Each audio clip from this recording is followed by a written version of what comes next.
Мы приехали в Степное. В этом маленьком селе живут около 2000 человек. Практически все занимаются сельским хозяйством, но самый главный фермер здесь Николай Будко, человек, занимавший должность главы Айлык-Мыту более 10 лет. За это время он и его родные купили участки, дома, квартиру в Бишкеке и спецтехнику.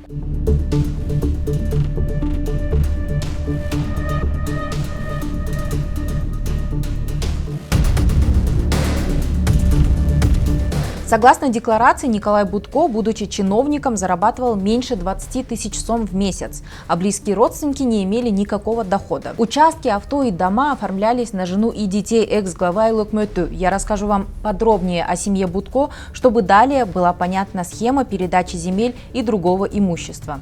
Николай Будко, бывший глава Айлык-Мыту, занимал свою должность 2011 года. В июне 2021 покинул пост. Рима Будко, его супруга, домохозяйка. Ника Будко, дочь, 25 лет, окончила Кыргызско-Российский славянский университет. Кирилл Будко, сын, 23 года, студент. Владимир Будко, родной брат, учитель физики в местной школе, был депутатом Степнинского ельного кенеша 2 созыва подряд.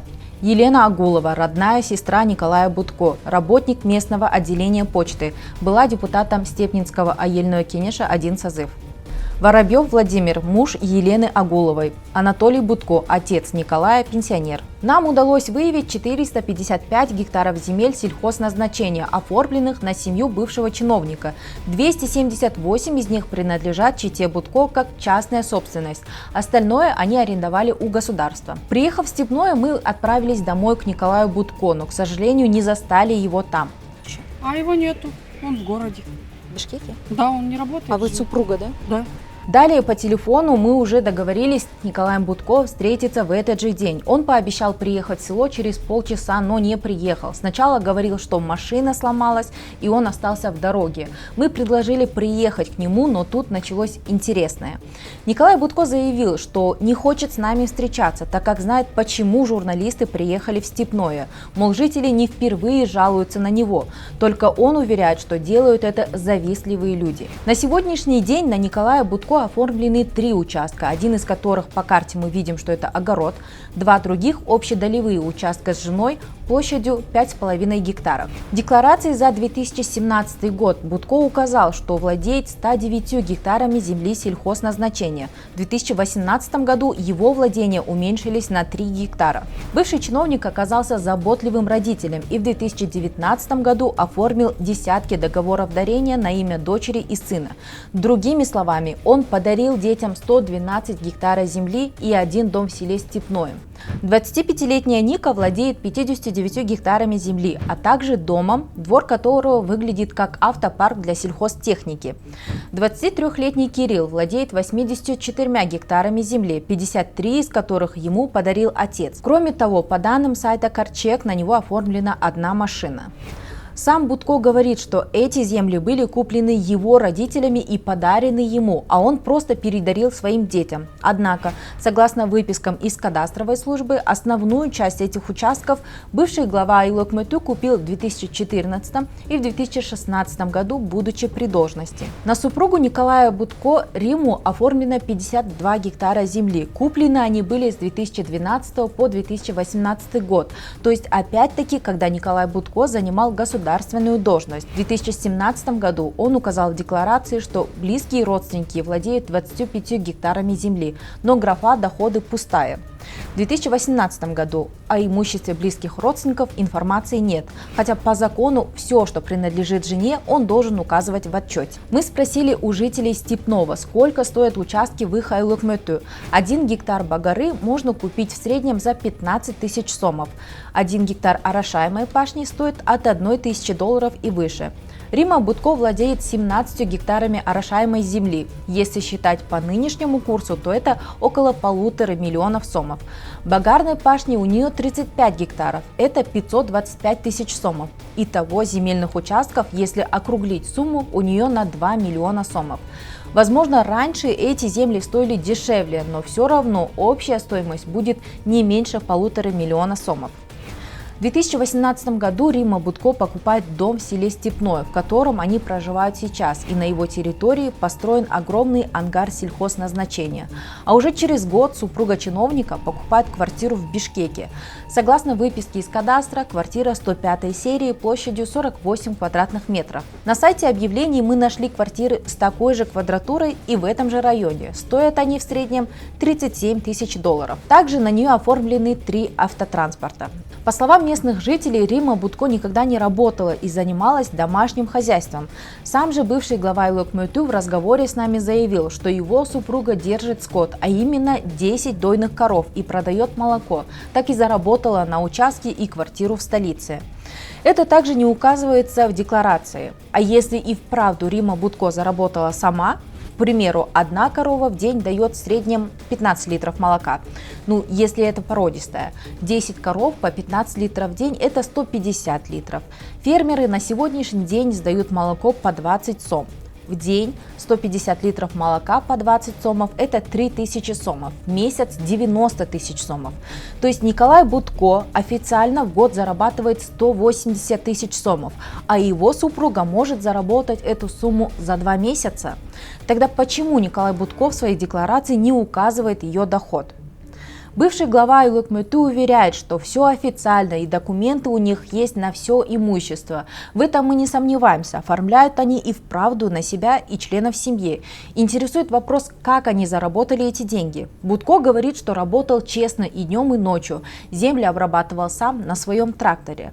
Но когда мы спросили, сколько гектаров земли принадлежит его семье, а именно его супруге, дочери и сыну, он сказал, что всего 40 гектаров, но не уверен. И вообще дети сами занимаются землями, и ему надо спросить у них. Также Николай Будко сказал, что на него оформлена лишь одна машина. На сайте Корчек мы видим, что на самом деле на него зарегистрированы 5 транспортных средств. Видимо, он забыл рассказать нам, что владеет также сельхозтехникой. Заглянем в его автопарк. Вот под навесом стоит комбайн, видно его не полностью, но мы смогли установить, что это Ешка 303. Цена его на рынке от 8 до 15 тысяч долларов.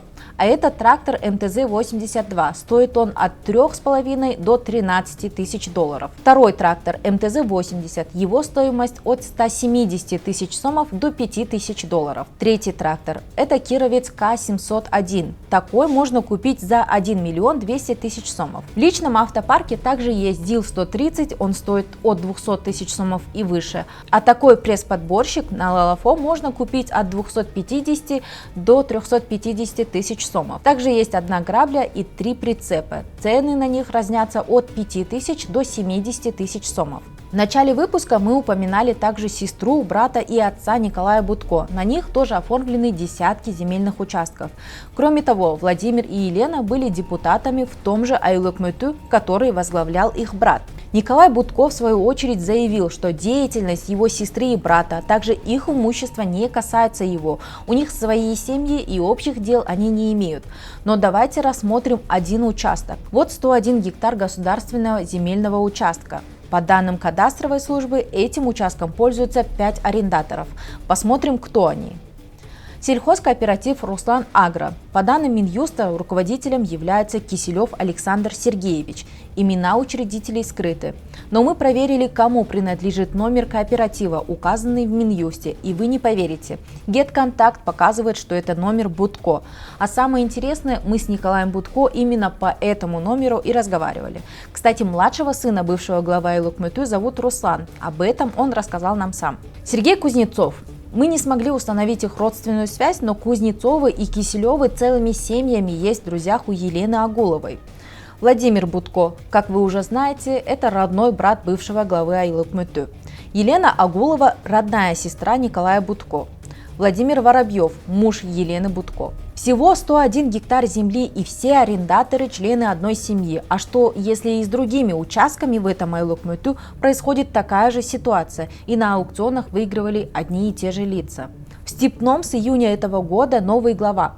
Должность занял Асхат Насыркулов. Мы решили познакомиться с ним и узнать, справедливо ли в этом селе выдавались земли. Без аукциона, если ставим, вот, у кого денег есть, они специально поднимаются, а этот уже остается. И тем более, например, 40 гектаров аукциона война, селы 40 гектаров, а кто может? Если 1 гектар акциясы жоқ болса, вот у меня план тоже 40 гектаров, если разделить по 3 гектара.